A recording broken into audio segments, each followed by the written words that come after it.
Guys, welcome back to our channel. ಇವತ್ತು ನಾವು ಬಳವಳ್ಕಾಯಿ ಅಂದರೆ ವುಡ್ ಆ್ಯಪಲ್ ಅಥವಾ ಬೆಲ್ಲದ ಹಣ್ಣು ಅಂತ ಕೇಳ್ತಾರೆ, ಇದ್ರ ಚಟ್ನಿ ಮಾಡೋದು ಹೇಗೆ ಅಂತ ನೋಡ್ತಿದ್ದೀವಿ. ನಾವು ಫಸ್ಟ್ ಇದನ್ನು ತುಂಬ ಫುಲ್ ಸ್ಲೋ ಆಗಿ ಇದನ್ನು ಹೊಡಿಬೇಕು. ನಾವು ಈ ರೀತಿ ಇರುತ್ತೆ ಇದು ಹಣ್ಣು. ಇದನ್ನು ಸ್ಪೂನಿನ ಹೆಲ್ಪ್ನಿಂದ ನಾವು ಅದನ್ನು ಸ್ಲೋ ಆಗಿ ತಕ್ಕೋತೀವಿ.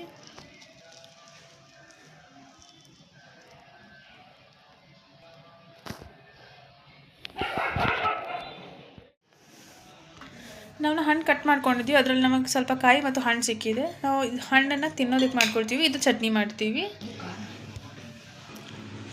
ಈ ಹಣ್ಣಿನಕ್ಕೆ ನಾವು ಇದನ್ನೆಲ್ಲ ಹಾಕ್ಕೊಳ್ತಿದ್ದೀವಿ: ಕೊತ್ತಂಬರಿ, ಕರಿಬೇವು, ಬೆಲ್ಲ, ಜೀರಿಗೆ, ಬೆಳ್ಳುಳ್ಳಿ, ಉಪ್ಪು, ಖಾರ. ಬೆಲ್ಲ ಬಿಟ್ಟು ಉಳಿದಿದ್ದೆಲ್ಲನೂ ನಾವು ಮಿಕ್ಸಿ ಹೊಡ್ಕೊಳ್ತೀವಿ. ಇದಕ್ಕೆ ಉಪ್ಪು ಖಾರ ಹಾಕ್ಕೊಳ್ತಿದ್ದೀವಿ, ರುಚಿಗೆ ತಕ್ಕಷ್ಟು ಉಪ್ಪು. ನಿಮಗೆ ಖಾರ ಎಷ್ಟಾಗುತ್ತೋ ಅಷ್ಟು ನೀವು ತೊಗೊಳ್ಬೋದು. ಇದಕ್ಕೆ ನಾವು ಖಾರ ಪುಡಿ ಆದರೂ ಹಾಕ್ಕೋಬೋದು ಅಥವಾ ಹಸಿಮೆಣ್ಸಿನ್ಕಾಯಿ ಏನಾದರೂ ಇದ್ದರೆ ಅದು ಸಹ ಹಾಕ್ಕೋಬೋದು. ಇದಕ್ಕೆ ನಾವು ಬೆಲ್ಲ ಕೂಡ ಹಾಕ್ಕೊಳ್ತಿದ್ದೀವಿ.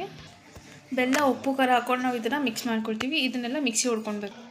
ಇದು ನಾವು ರುಬ್ಕೊಂಡು ಬಂದಿದ್ದೀವಿ ಚಟ್ನಿ ಮಾಡಿಕೊಂಡು, ಇದಕ್ಕೆ ನಾವು ಸೇರ್ಕೊಳ್ತಿದ್ದೀವಿ. ಇಷ್ಟನ್ನು ಮಿಕ್ಸ್ ಮಾಡ್ಕೊಳ್ತೀವಿ. ಇದನ್ನು ಈ ರೀತಿ ಮಿಕ್ಸ್ ಮಾಡ್ಕೊಂಡಿದ್ದೀವಿ ನಾವು. ತುಂಬ ಚೆನ್ನಾಗಿ ಸ್ಮೆಲ್ ಬರ್ತಿದೆ.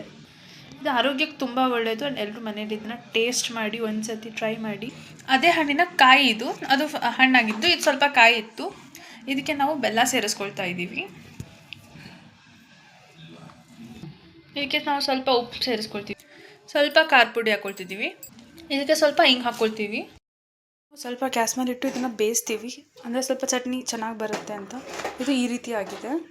ಎಲ್ಲರೂ ಮನೇಲಿ ಇದನ್ನು ಎರಡೂ ಟ್ರೈ ಮಾಡಿ. ಹಣ್ಣು ತಂದು ತುಂಬ ಹೆಲ್ತಿಗೆ ಒಳ್ಳೆಯದು.